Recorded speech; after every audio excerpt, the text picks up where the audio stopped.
A man has been arrested in New York City accused of supporting ISIS and of expressing support for a potential terror attack in Times Square. Joining us now from Washington is our CBS News Justice reporter Paula Reid. Paula, what can you tell us about this arrest? Vlad, this complaint was just unsealed. What we know is this man was a 37-year-old legal resident of Yemen and also a legal permanent resident of the United States. He lived in Brooklyn. According to these court documents, he has been charged with material support for the Islamic State for expressing support on social media. But then he traveled to Turkey and then to Yemen, into ISIL-controlled territory where he fought alongside them. Again, this is all allegations in the complaint so far. But then, once he returned to the United States, and Vlad, we know it is rare for fighters to travel abroad, train alongside the Islamic State, and actually make it back.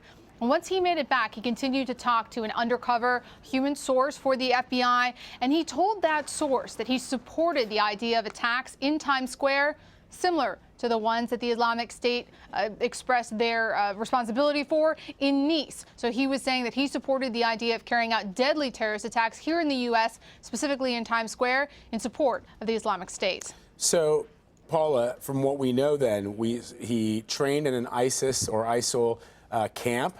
He is, according to the document, supportive of an attack. Do we know, though, that he actually plotted to carry out an attack? At this point, the court documents do not indicate that he had taken any steps in furtherance of carrying out an actual plot.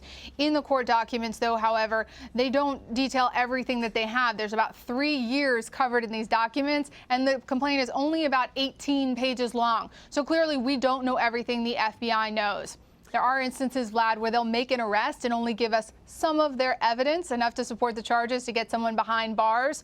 So there could be more, but at this point, there is no indication that he was actively plotting, only that he was expressing his support for similar attacks in the U.S. So this guy, Mohammed Rafiq Naji, and kudos to our federal agents who are on top of these things. In many ways, in some instances, we'll never know, because this happened. They were onto this guy some time ago, right, Paula?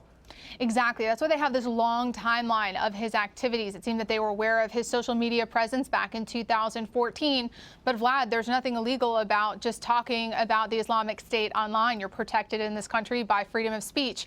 You have to do something in furtherance of supporting them. Traveling to the Islamic State-controlled territory and coming back, that could be enough under federal statute. And then also going so far as to support attacks here in the United States. All of that together is sufficient to charge him with material support for terrorism. Amazing work from our federal investigators and those unsung heroes that we'll never know their names. Paula Reid breaking it down for us. Thanks, Paula.